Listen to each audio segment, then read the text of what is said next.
Sebagai negara kepulauan yang wilayah perairan lautnya lebih luas daripada wilayah daratannya, maka peranan wilayah laut menjadi sangat penting bagi kehidupan bangsa dan negara Indonesia. Sesuai dengan hukum laut internasional yang telah disepakati oleh PBB pada tahun 1982, wilayah kelautan Indonesia dibagi menjadi 3. Pertama, zona laut teritorial. Dihitung 12 mil dari garis pantai ketika laut sedang surut. Bagaimana jika ada 2 negara atau lebih menguasai suatu lautan, sedangkan lebar lautan itu kurang dari 24 mil laut? Maka garis teritorial ditarik sama jauh dari garis masing-masing negara tersebut. Laut yang terletak di sebelah dalam garis dasar disebut laut internal atau perairan dalam Laut Nusantara.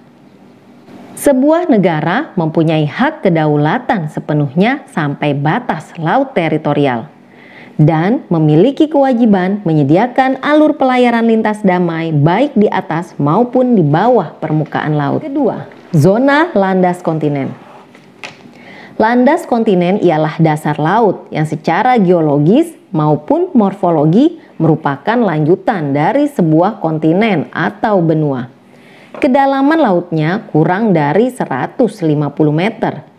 Indonesia terletak pada 2 buah landasan kontinen, yaitu landasan kontinen Asia dan landasan kontinen Australia.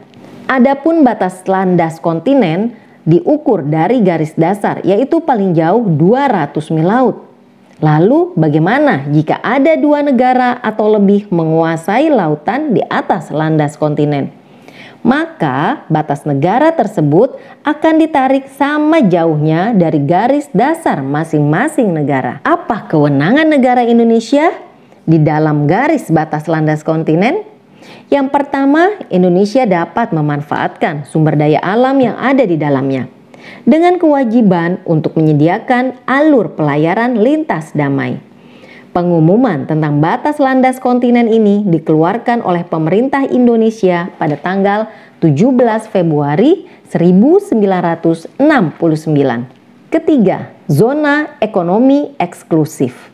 Zona ekonomi eksklusif adalah jalur laut selebar 200 mil laut ke arah laut terbuka yang diukur dari garis dasar. Di dalam zona ekonomi eksklusif ini, Indonesia mendapat kesempatan pertama dalam memanfaatkan sumber daya laut yang ada sejauh 200 mil. Di dalam zona ekonomi eksklusif ini, kebebasan pelayaran dan pemasangan kabel serta pipa-pipa di bawah permukaan laut tetap diakui sesuai dengan prinsip-prinsip hukum laut internasional. Batas landas kontinen dan batas zona ekonomi eksklusif.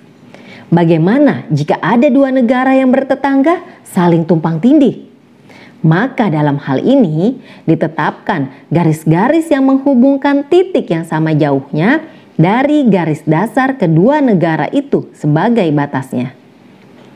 Pengumuman tentang zona ekonomi eksklusif Indonesia dikeluarkan oleh pemerintah Indonesia pada tanggal 21 Maret 1980.